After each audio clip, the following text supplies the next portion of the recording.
समरथ परमात्मा, हे निर्गुण निरंकार, तू करता है जगत का, तू सबका आधार, कण कण में है बस रहा तेरा रूप अपार, तीन काल है सत्य तू, मिथ्या है संसार, घट घट वासी हे प्रभु, अविनाशी करतार, दया से तेरी हूँ सभी, भव सागर से पार, निराकार साकार तू, जग के पालनहार, है बेअंत महिमा तेरी, दाता परम्पार, परम पिता परमात्मा, सब तेरी संतान, भला करो सबका प्रभु, सबका हो कल्याण, भला करो सबका प्रभु, सबका हो कल्याण। सत्संगत जी, प्यार से कहना धन निरंकार जी। आप सब बहुत ही भक्ति भाव में ये सत्संग में जब आए हैं और बहुत ही अपनी श्रद्धा रखते हुए जो भी वक्ता आज बोले उनको श्रवण किया कि कैसे ये निरंकार प्रभु परमात्मा, ये जो कायम दायम रहने वाला सच, जो समय के साथ बदलता नहीं है, और वही बात कि हम सब जो आए हैं, उत्पन्न हुआ है हमारा, ये निरंकार ही है जो हर एक चीज़ का शुरुआत भी इसी में है और अंत भी यही लेता है। तो वैसे ही ये मनुष्य के जो शरीर में हमारी जो आत्मा है, ये इस परमात्मा का ही अंश है,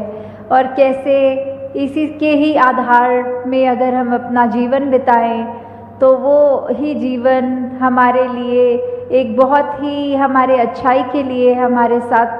आगे बढ़ेगा। तो कैसे कोई महात्मा ने भाव रखा कि हर ताले की चाबी की बात होती है, और कोई महात्मा ने ये भाव रखे कि ये मन में अगर ताला लग जाए तो फिर जो भी गलत भाव होते हैं ये मन में ही वो घुस ही ना सकें। तो वैसे ही दासी के भी जहन में आया कि अगर ये निरंकार जो है वो हर ताले की चाबी है, हर समस्या का हल है, कि कैसे हम अगर किसी भी चीज़ में पढ़ें, अगर हम ये मान के चलें कि आज के युग में अगर दुनिया में देखें तो ज़ंजीरें बहुत हैं, और ये ज़ंजीरों पे अपने अपने रंग के ताले लगे हैं, कहीं पे जात पात के ताले लगे हैं, कहीं पे और ऐसे जो जकड़ के एक अपने आप को हमने बांध लिया है। हम हर एक में ये परमात्मा नहीं देख पा रहे, हम हर एक को अपने आप से नीचा देख रहे हैं। तो ऐसे जो भी द्वेष भाव हमारे अंदर आ रहा है, ये ज़ंजीरों के तालों को अगर ये ब्रह्म ज्ञान रूपी चाबी से हमने खोल दिया, अपने आप को, अपनी रूह को आज़ाद कर दिया, तो दातार उस तरह भी सभी पे कृपा करे जिसमें ये परमपिता परमात्मा, ये अली मौला, ये गॉड, ये इस तरह बस जाए, निरंकार पल पल हमारी ज़िंदगी में इस तरह शामिल हो कि फिर हम एक अपनी जीवन में ऐसी खूबसूरती ला सकें अपने आप के अंदर, और जिसके भी हम संपर्क में आए उनके अंदर। पर शुरुआत हमें जो करनी है वो अपने अंदर से ही करनी है, कि कैसे हम अगर प्रतिदिन ये निरंकार का एहसास करेंगे, सोचें कि हमारा मन साफ रखना है। हमने ये महान जो हमारा विश्वास को एक अटूट बनाना है, उसको करने का सिर्फ एक ही तरीका है कि हम मन से इस निरंकार के साथ जुड़े रहें। और उसको और मजबूती देने के लिए ये सत्संग का भी जो आज आयोजन है या करते हैं, उसके पीछे बात सिर्फ इतनी है कि हम ये एहसास कर पाएंगे, हम अपने लिए, अपने समाज के लिए, ये एक यूनिवर्सल ब्रदरहुड की जहाँ बात आती है, वासुदेव कुटुंबकम की बात आती है, ये उसी तरह हमने कैसे अपने आप में एक जो यूनिटी की बात आती है कि चाहे कितने भी भिन्न भिन्न दिखते हों, ये अंदर से एक होना वाली बात। तो ऐसी कितनी ही चीज़ें हैं जिसको हम सत्संग रूप में आते हैं तो हमारे जीवन के वो पहलू को ये शुद्ध विचार सुन सुन के वो और मजबूती मिलती है। तो उसी प्रकार जब हम ये सिमरन का भी सहारा लेते हैं, उससे भी हमारे मन के जो भी भाव हैं वो निरंकार के आगे अरदास रूप की, जितना भी हमने अगर कोई जाने अनजाने गलती करी तो उसको बख्शवाने की बात, अपने आप को उस तरह अपना अस्तित्व ख़त्म करने की बात। तो वहाँ ये जो सिमरन का हमने सहारा लिया और सेवा भी अपने मन से बात ये शुरू करें कि सेवा के लिए हमने पहले जो तैयारी करनी है वो अपने मन को दृढ़ करना है, वो अपने मन में वो भाव लाने हैं कि हम सभी के दास भावना रखते हुए कि सभी के दास हैं हम, तो ही सेवा का भी असली शुरुआत वो मन से तभी हो पाएगी। दातार सभी पे कृपा करे। तो बात वही कि कैसे एक जो बात है कि ये कर्म इंसान का क्या है, वो यही कि मानवीय गुणों को जीना है, मानवीय गुणों को फैलाना है। और ये बात कि आगे से हमें क्या मिल रहा है क्या नहीं, उस पे ध्यान नहीं होना चाहिए। ध्यान तो बस हम क्या दे सकते हैं उस पे होना चाहिए। जैसे अक्सर एक सिचुएशंस में भी कोई ना कोई बात अगर ऐसी सोचा जाए कि कोई भी एक क्रोध की आवश्यकता तभी आती है जब कोई किसी के नुकसान के लिए कदम उठाए जाएं, वरना तो इस संसार में हर चीज़ करने के लिए ये प्यार ही काफ़ी है। तो कैसे ये मन को क्रोध से दूर रखने के लिए भी चेतन किया जाता है संतों द्वारा बार बार कि ये ह्यूमन इंस्टिंक्ट्स हर एक के अंदर हैं, भय भी है, क्रोध भी है और भी अन्य चीज़ों से भरा ये फीलिंग्स, ये दिल। तो कैसे अगर हर एक के सामने जब कोई परिस्थिति है तो वो क्रोध होते हुए भी वो क्रोध को काबू करने की बात, उसको चैनलाइज करने की बात, कि अगर हम यही कह देंगे कि हमारे अंदर क्रोध है इसलिए हमने किसी को बुरा भला कह दिया, तो ये कोई एक्सक्यूज़ नहीं है। वरना तो हम उदाहरण देखें तो हम ये कह सकते हैं कि जो आग है उसका तो काम ही जलाना है, पर हम अपने घरों में भी देखते हैं जब वही एक आग के ऊपर कोई तवा रख दिया जाता है तो आटा रखने के बाद वो एक चपाती ये फुल्का बनता है, वो आटा जल नहीं जाता। तो कैसे वो आग को भी एक चैनलाइज किया जा सकता है। तो बात वही कि हर कोई चीज़ इस पूरे संसार में अगर हम उस नज़रिए से देखें तो निराकार से ही जोड़ती है, क्योंकि हर चीज़ में निराकार है। तो कोई भी चीज़ को कैसे उपयोग करना है, वो सदुपयोग करना भी एक चेतनता की बात है, और चेतनता खो के उसी चीज़ का, उस सोच का वो मिसयूज़ करना, एक दुरुपयोग करना भी हमारे ऊपर है। तो जो निराकार का आधार लेते हैं वो अपना जीवन सदुपयोगी जीवन बना लेते हैं। क्योंकि सेवा करने के समय तो संत हमेशा सिर्फ सेवा करने ही आते हैं, ना कि इसलिए कि कोई सेवा करते देखे या हमें अपने पसंद की जगह पर ही सेवा मिले। अक्सर मन इतना जुड़ भी जाता है एक तरह से एक सेवा करने के लिए, कि अगर उस समय सेवा बोल दी जाए कि आज आपका एक ये ध्यान नहीं कि आप हर बारी अगर प्याऊ पे ही होते हैं तो आप इस बार प्याऊ पे नहीं, आप इस बार कहीं और टॉयलेट इत्यादि में अगर लग जाए, तो मन फिर एक उस सेवा को भी एक्सेप्ट करता है कि नहीं। मन में ये भाव भी कि इतने समय से इस जगह पर कर रहे हैं, इतने एक्सपर्ट हो गए हैं इस जगह पे सेवा करते करते, तो अब हमें कोई नई जगह पे क्यों डाला जा रहा है। तो भाव वो नहीं, भाव तो यही कि जहाँ जब ज़रूरत, एक कोई एक्टिविटी वाइज सेवा नहीं, सेवादार तो हर समय का सेवादार, हुक्म के अनुसार करने वाली, मन की इस इच्छाओं को, एक अहंकार रूप को छोड़ के पूरी तरह समर्पित रूप से ये सेवाएं, और जहाँ फिर वो सेवा है वो सेवा को सेवा की तरह ही किया जाए, क्योंकि वो सिर्फ कोई कार्य नहीं कि अगर उदाहरण के तौर पे कि एक मिट्टी और तसले और वो तसलों में मिट्टी भर भर के आगे देना, तो ये भी मन में इसलिए नहीं कि रोज़ सुबह आ गए, पर वो मन का भाव तो सिर्फ कि आज कोई एक्सरसाइज हो जाएगी, आज भार उठा लेंगे, या फिर एक रूप की कुछ हमारे शरीर का बल है, हम ये कर सकते हैं, वरना और कोई इतनी फुर्तीली तरह से नहीं कर पाएगा। तो अगर मन के भाव हैं ऐसे, तो खुद ही एक बार देख लें कि सेवा में फिर कोई ना वो शरीर की ताकत चाहिए, सिर्फ वो मन में एक भाव चाहिए, वरना तो तरह तरह की मशीन्स होती हैं जो अगर पूरे पूरे दिन की भी हम सेवा करें, वो 10 मिनट में उससे ज़्यादा एक जगह से दूसरी जगह तक वो कार्य कर देंगे। पर यहाँ वो भाव एक हाथों से सेवा करने का है, एक भाव कि हर कोई एक सेवा का एक फ़ायदा उठाए। और ये फ़ायदा क्या,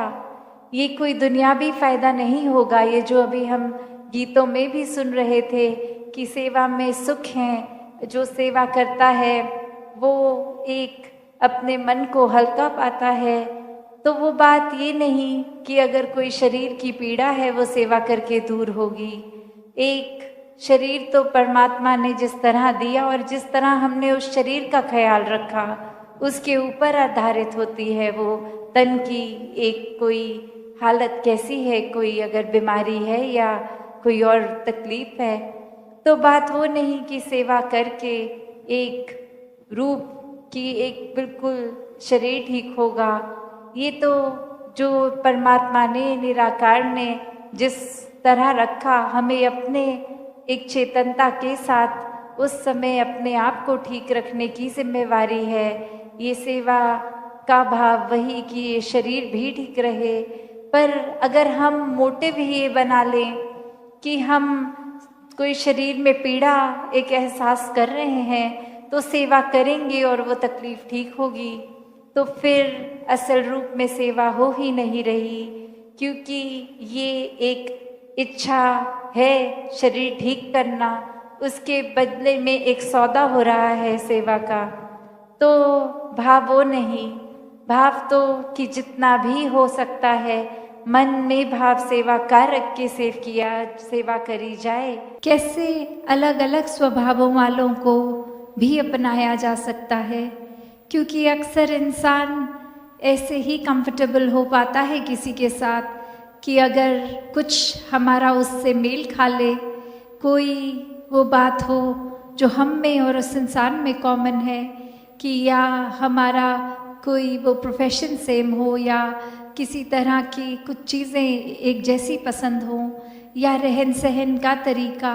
या कोई पढ़ाई उपलब्धि इत्यादि, कितने भी अगर हम देखें कुछ एक कॉमन फैक्टर इंसान ढूंढता ही है कि कैसे किसी के अगर नज़दीक फील करना है तो वो एक कॉमन फैक्टर ढूंढा जाए। तो बात वही कि संत समझाते हैं, और अनेकों किसी भी धर्म ग्रंथों को हम खोल कर देख लें तो संदेश यही है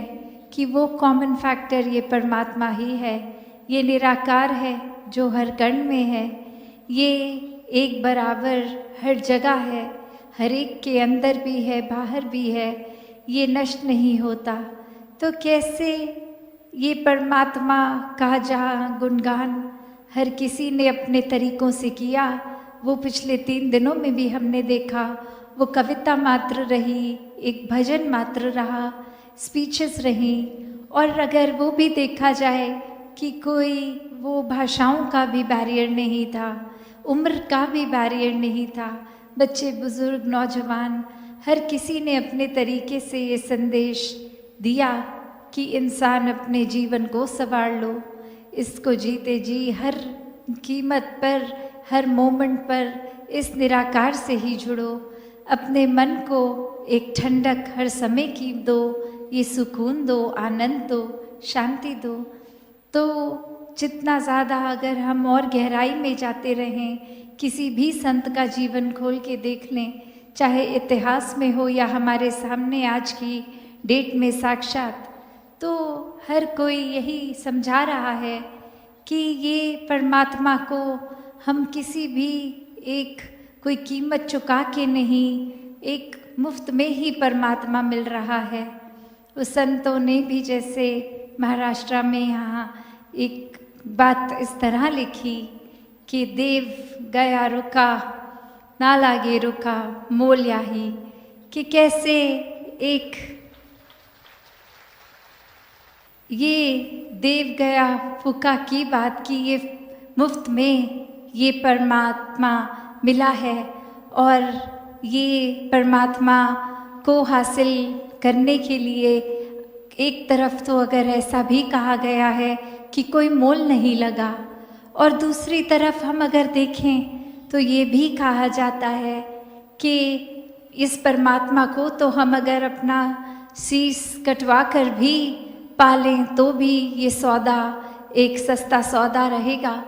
तो कैसे ये कीमती निराकार है, ये परमात्मा है, जहाँ एक तरफ ये सौदा मुफ्त कहा जा रहा है, उस तरफ दूसरी तरफ ये इतना कीमती। तो वो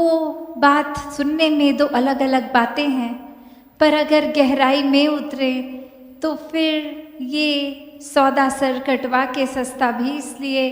कह रहे हैं जीवन को, क्योंकि इसमें जो सर कटने की बात है वो अहंकार रूपी सर है, वो ईगोइस्टिक हेड हमारा जो हर समय अपने आप को प्रथम मान रहा है। और कैसे फिर ये संसार में ये हर कोई जान लेता है कि जहाँ एक अपनी मैं को सिर्फ खोकर इतना बड़ा परमात्मा, ये असीमित परमात्मा मिल सकता है, और सिर्फ हमें वो प्राप्त करने से अहंकार ही रोकता है कि हमें जब सब कुछ लगता है कि हम पहले ही इतने जानकार हैं, हमें स्पिरिचुअलिटी का सब पता है, हमें एक अपने जीवन को कैसे जीना है ये आता है, हमसे ज़्यादा एक भक्ति किसी ने नहीं करी, या हमसे ज़्यादा ब्रह्म ज्ञान की अवस्था को किसी ने नहीं एक प्राप्त किया। हम बहुत अपने स्पेयर में विज्ञानी रहे हैं या कुछ भी तरह का एक नॉलेज हमारा बेस अच्छा है। तो ऐसे अगर सोच विचार करके अपने आप को ही श्रेष्ठ मान लिया, प्रथम मान लिया, तो फिर तो ये स्पिरिचुअलिटी हमारे अंदर घर नहीं करेगी। एक परमात्मा जो पहले ही अंदर बसा है, ये इनसाइड आउट की जो जर्नी है कि अंदर हमारे मन में सुकून तभी होगा जब मन में परमात्मा है। तो कैसे एक इंसानों को अगर हर समय का सुकून चाहिए तो ये परमात्मा का मिलन अपने जीवन में एक मिक होना है, एकत्व लाना है। और कैसे फिर यही सौदा है जिसको एक कीमती भी बोला गया है, जिसको फ्री भी बोला गया है, कि बस अपने अहंकार, अपने एक सेल्फ इम्पोर्टेंस को छोड़ देंगे तो फिर एक समर्पित भाव आएगा। इस परमात्मा के एहसास में दिल पिघल के इसको सिर्फ प्यार करेगा। ऐसा ही सौदा अगर ये हर एक के जीवन में आता है तो वाकई ही हर किसी का जीवन महक उठता है। ये संसार की भी अवस्था अगर हम देखते हैं कि एक बार बार फोकस आता है कि जीना किस तरह है, वो तरीका जीने का क्या है, किस तरह एक अंदर से अपना स्वभाव बनाना है, एक जीवन में मिठास लानी है, प्रीत, नम्रता, एक ऐसे अन्य और अच्छे गुणों को अपनाकर हर समय वो गुणों में उनका प्रदर्शन हो, स्वभाव में, एक्शंस में, कर्म में। तो ऐसा अगर इंसान बनता है तो वो एक पूर्ण इंसान है, एक वो सच्चा मानव है। और कैसे एक कहानी जो दासी ने पढ़ी कि किस तरह एक व्यक्ति कहीं जा रहा, किसी को नज़र आया और वो देख रहा है इंसान की दिन का समय है, लाइट पूरी है, फिर भी उस इंसान ने एक फ्लैशलाइट टॉर्च अपने हाथ में जगा कर रखी है। और अब वो इतने ही सोच में कि ये इंसान तो कभी पहले देखा नहीं, शायद हमारे गांव में नया आया है, पर फिर भी वो रोशनी के समय जब सब कुछ साफ दिख रहा है तो भी एक टॉर्च का क्यों प्रयोग कर रहा है। सूर्य की रोशनी इतनी है, इसकी लाइट क्या ही दिखाएगी, पर वो उससे कुछ नहीं बोलता। आगे चलते चलते वो इंसान जब उस जगह रहता है तो रोज़ वो उसी तरह निकल पड़ता है दिन की रोशनी में, अपनी टॉर्च लिए, टॉर्च जगाए। और अब पूरा गांव ही परेशान कि ये क्या बात है, दिन में टॉर्च लेकर ये क्यों घूमता रहता है। तो किसी ने फिर कुछ समय और निकलने के बाद उस व्यक्ति के जब जीवन में काफ़ी साल और निकल गए तो एक बार जाके देखा कि अब उस व्यक्ति की तबीयत भी बहुत ख़राब है और वो बिल्कुल अपने अंत की ओर जीवन काल के पहुंच ही गया है। तो तब जाके उससे पूछा कि आप अब इस बिस्तर तक ही सीमित रह गए हैं, कहीं अपने आप चल भी नहीं सकते, फिर भी आपने ये टॉर्च अभी तक जलाई है जो हर दिन आप लेकर सूर्य की रोशनी के बावजूद भी ऑन रखते थे, तो इसके पीछे कारण क्या था। तो वो इंसान